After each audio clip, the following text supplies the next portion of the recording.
கொத்தமல்லி தொக்கு பண்ணுறதுக்கு என்னென்ன சாமான் வேணுங்கிறத பார்ப்போம். கொத்தமல்லி ஒரு கட்டு, மிளகா வத்தலை வளக்கு தந்தாப்பில் காரத்துக்கு தந்தாப்பில், புளி நல்லா எவ்வளோ புளி ஊற போட்டிருக்கேன்.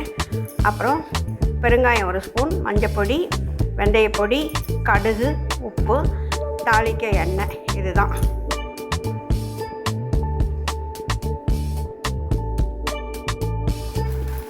இப்போ மிளகா வத்தலை ஃபஸ்ட்டு போட்டுடலாம்.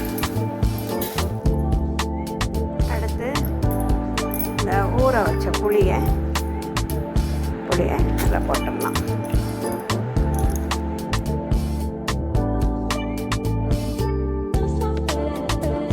மூடியாச்சு, மிக்சியில் அரைச்சிட்டு வந்துடும்.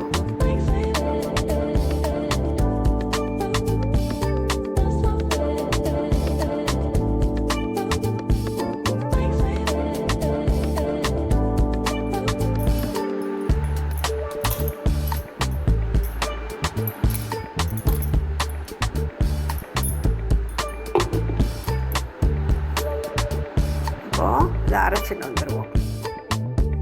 இப்போது மிக்சியில் அரைச்சாச்சு பாருங்க, நல்லா அரைஞ்சி வந்திருக்கு. இதை எண்ணெய் காய வச்சு அதில் போட வேண்டியதான். அது பார்ப்போம். இதில் நல்லெண்ணெய் விட்டுக்கலாம்.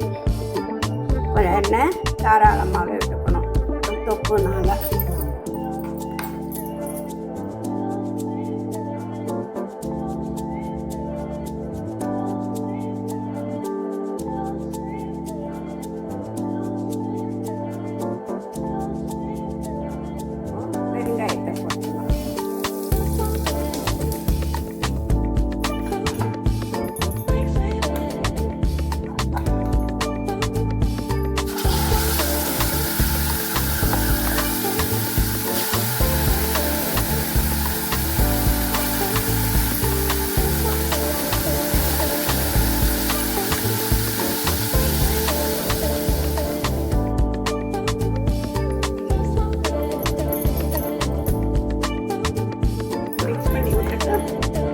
வெளியில் தெரிக்காமல் இருக்கிறதுக்கு இந்த மாதிரி மூடி போட்டுருவோம்.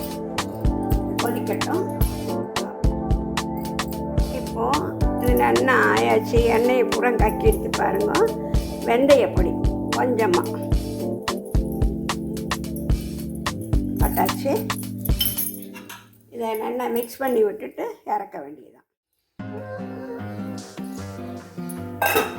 பாருங்க, எண்ணெயெல்லாம் கக்கி எடுத்து இதை அப்படியே நல்லா உருளை கிண்டிட்டு மாற்ற வேண்டியதான்.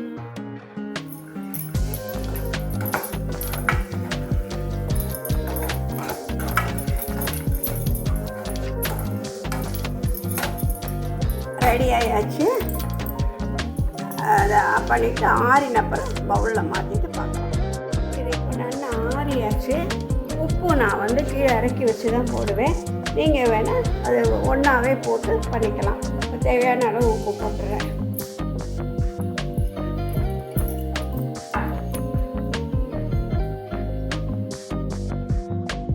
மிக்ஸ் பண்ணிடுறேன்.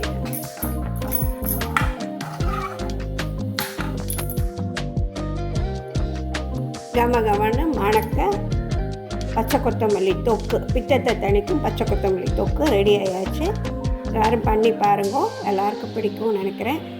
தோசை, சப்பாத்தி, சாதத்துக்கு போட்டு பிசைஞ்சு சாப்பிட்றது எல்லாத்துக்குமே இது யூஸ் ஆகும். தேங்க்யூ.